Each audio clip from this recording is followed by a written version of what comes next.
Começa agora o programa O Livro dos Espíritos em Nossa Vida, com Adilson Maris e Ricardo Honório.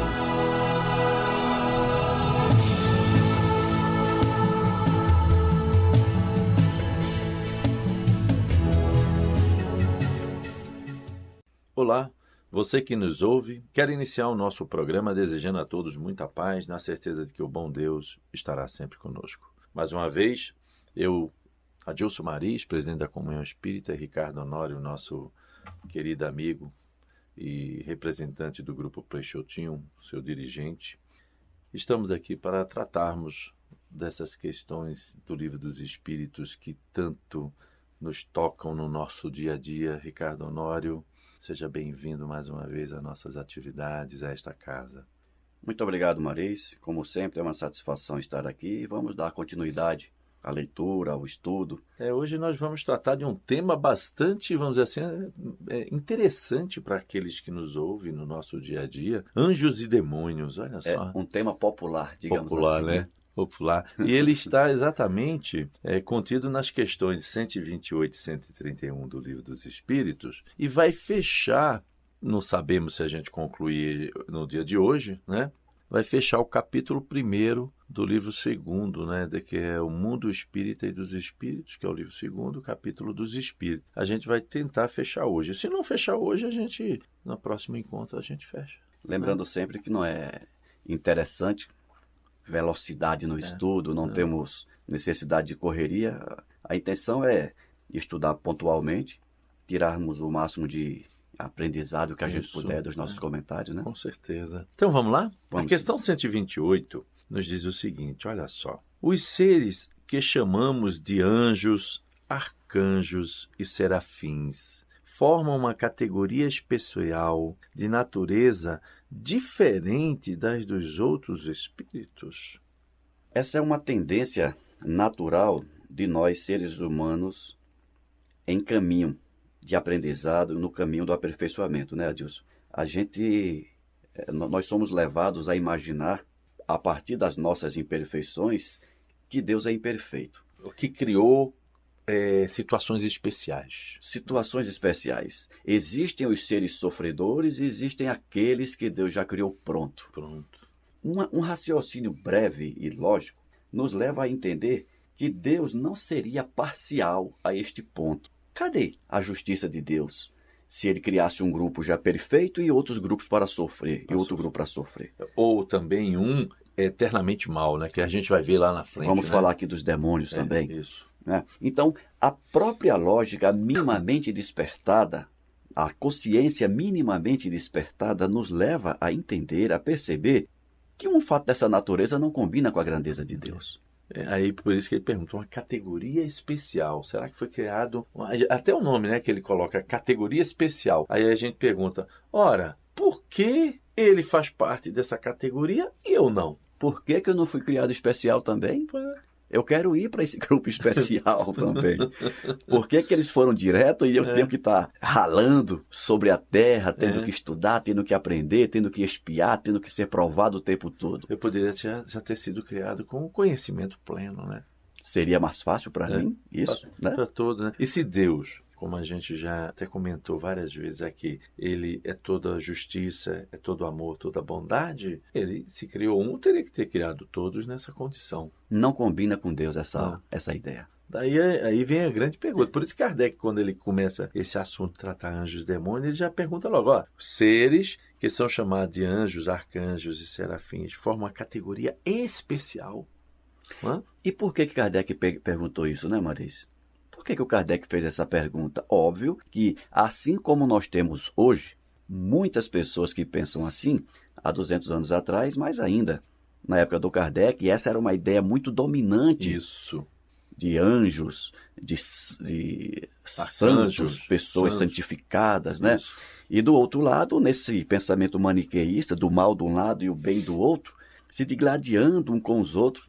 E quando a gente imagina uma situação dessa, de anjo de um lado e demônios do outro, imaginamos Deus no meio disso, vendo a briga deles. né? Pois é. Não combina com Deus uma ideia dessa. Não, com certeza não. Vamos lá, o que é que ele nos chama, o que é que ele responde, né? Então a resposta é não. Primeira resposta, ou seja, não existe essa categoria especial, não foi criada essa categoria especial, né? Correto. Esses são os espíritos puros, os que se acham no mais alto grau da escala e reúnem todas as perfeições. Ou seja, espíritos iguais a nós, do ponto de vista da criação, Isso. que galgaram as escadas do aperfeiçoamento. Conquistaram isso, né? Trabalharam, forjaram isso. Assim como nós estamos forjando o nosso também, a duras penas, eles também cumpriram esse mesmo programa de elevação, de aprendizado e atualmente já atingiram esse patamar de evolução, de crescimento. Patamar de evolução e crescimento que todos nós também atingiremos. Isso. Mais cedo ou mais tarde, de acordo com as nossas escolhas. Exatamente, com a nossa vontade, com o nosso desprendimento, com a nossa força de vontade para vencer o mal que jaz em nós ainda e possamos atingir esse patamar de angelitude também. O que está na questão 540 no comentário. Nós vamos chegar na questão 540, mas aqueles que já quiserem já se antecipar e dar uma estudada lá, tem um comentário de Comando dos Espíritos que responde a questão lá no comentário e fala assim, mas ele diz assim, ó, do átomo ao arcanjo, que por sua vez foi átomo. Lá no comentário, é uma questão que me chama muita atenção. Então, dentro desse processo da evolução, né, do que trata aqui? 540? 540. Pergunta assim, os espíritos que exercem uma ação sobre os fenômenos da natureza agem com conhecimento de causa em virtude do seu livre-arbítrio ou por um impulso instintivo ou irrefletido? Quando ele vai tratar desses fenômenos da natureza, lá no comentário dele, lá no final, ele lembra do átomo ao arcanjo, que sua vez já foi átomo. Mostrando ele diz assim, aproveitando o que você diz assim, é assim que tudo serve, tudo se coordena na natureza, desde o átomo primitivo até o arcanjo, que ele mesmo começou pelo átomo. Pelo átomo. Aí, então, são essas situações, dessa beleza da criação de Deus, que nos coloca exatamente como nós somos seres criados para a felicidade, criados para alcançarmos essa angelitude, bem lembrado, de acordo com a nossa força de vontade. Exatamente. Aí ele faz um comentário, Kardec faz um comentário assim, ó, a palavra anjo revela geralmente a ideia da perfeição moral. Entretanto, se aplica frequentemente a todos os seres bons e maus que estão fora da humanidade. Disse o bom ou mau anjo, o anjo de luz e o anjo das trevas. Nesse caso, é sinônimo de espírito ou de gênio. Nós a tomamos aqui na sua boa acepção. Então, no caso em que a pergunta Kardec fez, ele não se refere ao anjo mau. Ele está se referindo ao anjo bom. Isso. Na pergunta em que ele faz o chamado anjo, arcanjo, serafins, para que a gente possa se contextualizar, né? Porque anjo, como ele comentou aqui ele fez esse comentário, anjo tanto pode ser o anjo bom como o anjo mau. Tá? Ou seja, meio que concluindo esse nosso raciocínio, o anjo bom é aquele espírito que avançou na escala evolutiva e aperfeiçoou-se. O anjo mau é aquele que está na mesma escala, mas no início dela. Que não se aperfeiçoou ainda. E aí tem uma pergunta logo aqui em seguida, mas antes de entrar nela, vamos então mexer um pouco mais com os nossos ouvintes. Essa questão de anjo, nós não estamos associando a questão de santo. Né? Porque muitos também... Bem lembrado. Acaba assim, o santo São Paulo, São João, e por aí vai. Né? Que as pessoas acabam associando também os santos aos anjos, e que não são. Né? Vamos lembrar que essa condição de santo foi uma condição que a igreja criou, né? Para pessoas que vivenciaram conosco e se destacaram de alguma forma, e dentro desse destaque entendeu-se que eles mereciam ter essa condição. Mas essa condição ela é dada pela própria consciência do ser no seu processo de evolução. Corretamente. Não dada por nenhuma instituição humana. Né? Exatamente. Então vamos lá. 129. Os anjos, olha só, percorreram todos os graus da escala? Ou será que Ricardo Honório foi criado um anjinho. Esqueceram de me avisar. Esqueceram de lhe avisar. Que eu fui criado anjo. Então é aquilo que a gente já tinha comentado aqui, né? Percorreram todos os graus, mas, como já dissemos, alguns aceitaram suas missões sem murmurar e chegaram mais depressa. Olha que coisa interessante para a gente comentar. Outros gastaram um tempo mais ou menos longo para alcançarem a perfeição. Esse comentário dos espíritos, essa resposta que foi dada a Kardec, me lembrou agora uma conversa com um colega de trabalho. Ele perguntou assim, vem cá, quanto tempo a gente vai levar até se tornar espírito perfeito? Eu falei, mas para você eu não sei. Eu estou tentando abreviar esse tempo. Depois que conheci a doutrina espírita, que me despertou a consciência para a necessidade desse aperfeiçoamento, eu estou correndo atrás. Eu estou tentando fazer a minha parte para minimizar esse tempo. Vai depender de cada um. O conceito de livre-arbítrio vem ao encontro dessa pergunta e desta resposta no sentido de dizer, depende de você se melhorar o mais rapidamente, aprender mais rapidamente o que caracteriza um espírito aperfeiçoado, e para isso foi que Jesus veio para nos dizer, gente, o caminho é esse. Se vocês fizerem isso, e ele demonstrou, se nós seguirmos os exemplos do Cristo, em breves tempos estaremos aperfeiçoados espiritualmente. Verdade. É interessante que aqui quando ele fala assim, alguns aceitaram suas missões sem murmurar e chegaram mais depressa. Outros gastaram mais tempo. Gente, não vamos entender missão como grande missão. Porque às vezes a gente fala em missão, as pessoas pensam logo naqueles expoentes, ou seja, aquelas personalidades que fizeram algo grandioso. As grandes missões iniciam nas pequenas missões. Então, quando a gente detém esse conhecimento, onde começa a minha primeira missão? No lar. Então, se eu estou no lar, junto com a minha família, ali começa a minha missão. Então, o que eu posso fazer para eu me tornar, vamos dizer assim, já que estamos falando de anjos e demônios, ou seja, nesse processo de evolução, me tornar um ser cada vez melhor até alcançar a perfeição? Vamos lembrar que se eu me encontro dentro de um lar, de uma casa que tem um pai e uma mãe, ou não tenho pai, ou só tenho a mãe, ou não tenho a mãe, só tenho o pai, ou não tenho nenhum dos dois, mas tem um tio, ou tem alguém que olhe por mim, nesse lar eu tenho que procurar servir, ser bom, ser útil. Eu tenho que fazer isso com alegria. É o esforço sem a murmuração, sem o murmúrio, sem a reclamação. Exatamente. Então eu não tenho que, vamos dizer assim, transferir a minha dor para o outro, dizendo que o outro é responsável pelo que eu sinto, pelo que eu passo. Eu não sei o que foi. Graças a Deus a gente não tem a lembrança das vidas anteriores, das nossas ações. Então são nas pequenas coisas. Então, no lar. Então, quando a gente conhece a doutrina espírita, ela nos abre esse leque para que eu seja um bom filho. Hoje eu me considero um bom filho, então amanhã eu vou ser melhor ainda. Hoje eu vou ser melhor ainda do que eu fui ontem. E amanhã eu vou ser melhor do que eu sou hoje. Eu sou um bom irmão, então eu vou ser o melhor irmão. Eu sou um bom companheiro, eu serei um melhor companheiro. Eu sou um bom pai, eu vou ser um bom pai, cada vez melhor. Essas são as missões. São nessas ações. Começa no lar. Então nós temos na escola, nós temos na rua, no trânsito, no trabalho. Não vamos ficar dizendo, caramba, eu vou esperar eu me tornar um presidente, ou um diretor, ou um chefe de setor, ou um líder espiritual para eu ser um missionário? Não. A missão começa dentro de casa. Nós poderíamos dizer, Maris, que um sinônimo de missão é a encarnação.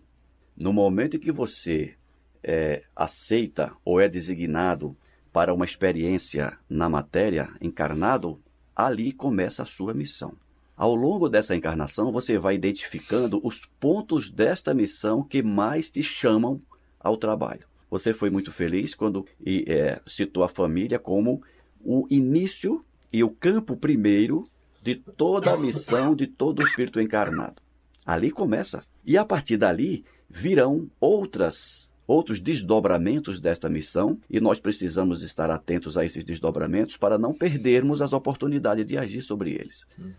Então você abrangeu todos, a família, os colegas, o ambiente de trabalho, o ambiente de lazer. Onde quer que nós estejamos, estamos ali para cumprir uma missão. A missão de ouvir, de auxiliar, de orientar, de amar, ser útil, de utilidade em qualquer situação. E com relação ao murmúrio, eu estou lembrando de uma colega que falou assim, mas a ser abnegado, a abnegação não é você abrir mão do seu direito e ter que aceitar, do direito de reagir e aceitar tudo passivamente? Não necessariamente, não é isso. A abnegação é você aceitar aquilo que você não pode mudar. Claro, a própria situação de vida nos leva a exercitar o trabalho, a inteligência. Ora, mas se hoje você vive numa situação de miséria, materialmente falando, mas se você tem força física e inteligência para sair dessa situação, não só um direito, mas é um dever de você trabalhar para sair dessa situação. E não se colocar assim, eu nasci aqui, eu vou ser sempre assim, né? Deus me colocou aqui para sofrer e eu estou aqui desse jeito porque Deus quis. É o que eu digo, é a filosofia da Gabriela. Eu nasci assim, eu cresci assim, você sempre assim. Vai se você quiser. Porque a experiência humana na Terra nos testa também a nossa capacidade de decidir, de mudar e de reagir sempre para melhor a nossa vida, desde do ponto de vista material ao ponto de vista espiritual, que é o primordial. Mas como espíritos aprendizes em evolução, as demandas materiais são também oportunidade de aprendizado, de melhoramento e de missão para nós. Você, temos a missão de dar uma vida agradável para a nossa família. O mínimo de conforto. Muita gente pensa também, Maris, que viver uma vida confortável atrapalha o nosso processo evolutivo. Negativo. Desde que seja com o fruto do meu suor, com honestidade, é um direito de todo ser humano na Terra buscar o seu melhoramento enquanto aqui estiver. Agora, o abuso disso é que compromete a evolução espiritual. Aí interessante, só para que a gente possa fechar. Então, veja só. Aceitam missões sem murmúrio, ou seja, sem reclamação. E aquele que está sempre reclamando da vida, aquele que está sempre culpando a Deus, ou culpando Jesus, ou culpando aqueles que estão ao seu redor, transferindo o fracasso de suas ações, ou tentando justificar a sua preguiça, vão demorar a se libertar de tudo isso. As dores serão instrumentos divinos a nos visitar para que a gente possa despertar e acordar, vamos dizer assim, desse topor que nos coloca nesse caminho de vida aí, né? Exatamente. E isso é uma coisa para a gente refletir, Maris. O Espiritismo nos diz que a vida humana na Terra é uma cópia pálida, imperfeita da vida espiritual. Ora, tal qual o que acontece lá, acontece aqui. Você está falando dessa questão aí do nosso desprendimento para buscar essa evolução, de quem reclama muito. E eu costumo falar para os meus alunos o seguinte: aqueles que reclamam da sua situação socioeconômica, por exemplo, e fica reclamando, e eu digo, você já viu alguém ganhar dinheiro reclamando? Você já viu alguém adquirir algum bem reclamando? Você já viu alguém aumentar o seu salário reclamando? Não. Se está ruim a situação, trabalhe para melhorar. Isso. Não é isso? No nosso ambiente de trabalho via muito isso. E eu dizia, o que é que você faz final de semana? Vai estudar. O que é que você faz à noite? Tem uma frase do Roberto Chiniachika que ele diz, o sucesso é construído à noite. Por quê? Durante o dia, basicamente, todos fazem a mesma coisa. À noite tem uns que vão dormir, tem outros que vão assistir filme, né? Tem outros que vão estudar, que vão trabalhar, que vão fazer. Então, essa é a diferença. Então, às vezes eu sinto uma necessidade enorme de dizer isso para a humanidade toda, dizer assim, gente, desperta, pelo amor de Deus. Sai dessa caverna, para de reclamar. O futuro está à tua frente, aguardando a tua disposição. Então, do ponto de vista espiritual, a mesma coisa. Eu quero ser anjo, então trabalhe para ser anjo. O que é que eu tenho que fazer para ser anjo? Leia o Evangelho. Está tudo lá nos Evangelhos. Tudo escrito lá, né? Ali é o caminho. Eu acho até que eu me exacerbei agora nessa fala. Não. Mas é premente a gente despertar isso em todas as pessoas, independente de ser espírita ou não. Você me lembrou de um livro que eu fiz um comentário no trabalho, do Autodescobrimento de Joana, né, pelo espírito Joana de Ângeles, psicografia do Divaldo. Né? Joana lembrando o seguinte, que quando a gente reencarna, a estrutura corporal ela vai sempre procurar facilidades. Né? Claro. Facilidades. E a gente busca essas facilidades mesmo. Mas se a gente se acostumar às facilidades, acomoda. A gente acomoda. Zona a de preguiça conforto. vem. Então, é a força de vontade em que o espírito imprime na sua evolução. É isso que define. Então, queremos ser anjos? Vamos trabalhar? Vamos parar de esperar que as coisas aconteçam? Vamos fazer a coisa acontecer, né? Então, vamos fechar com a questão 130, que o nosso tempo está chegando. Vamos lá. Se a opinião que admite seres criados perfeitos e superiores a todos os outros, as outras criaturas, é errônea, né? Como se explica que essa crença esteja na tradição de quase todos os povos? Olha só. Então, se é errôneo nós acreditarmos que existe essa condição de ser criado um espírito já prontinho, porque a humanidade como um todo já traz isso em seu subconsciente? Olha só, Maris. Quando a Terra foi criada, quando Jesus assumiu a liderança pela criação do planeta, quando os primeiros espíritos vieram para cá, muitos deles degradados de capela, esses espíritos chegaram aqui e já encontraram as coisas funcionando. Então eles entenderam que, ora, se nós somos os primeiros a chegar e já tinha gente superior a nós aqui, então esses seres são superiores. Isso. E não imaginaram que essa superioridade deles se deu ao longo do tempo. Acharam que eram superiores naturalmente. E essa crença vai passando de geração em geração. Quer um exemplo bem? Em casa, desde criança, como é que nós consideramos nossos pais? A perfeição. Seres perfeitos. São pessoas que sabem tudo. Tudo. Não é isso? Onde a gente confia toda a nossa ingenuidade, toda a nossa segurança. Então, eu lembro que eu sempre olhava para o meu pai, o que a minha mãe dizia, o que meu pai dizia, aquilo era lei. Se meu pai falou, é isso. Só depois que nós nos tornamos adultos é que nós vamos descobrir que os nossos pais também têm suas imperfeições. Hoje, vamos nos lembrar que cada vez mais jovens, mais cedo, a gente já detecta isso. Né? Já vai percebendo isso. Então, depois da maturidade, é que nós vamos olhar para trás e perceber que nossos pais tinham medos, tinham apreensões, muitas vezes eram rígidos, porque não tinha dúvida, ou melhor, não tinha certeza do que estavam fazendo. Então, para evitar o mal maior, eles nos pressionavam para que acertássemos. Hoje a gente vê isso com muita clareza. Qual é a relação? O espírito, quando ele se torna também amadurecido, ele começa a entender isso. Por que o Espiritismo veio na época que veio? Porque naquele momento a humanidade já foi considerada minimamente amadurecida para entender isso. Esses conceitos todos. Esses conceitos.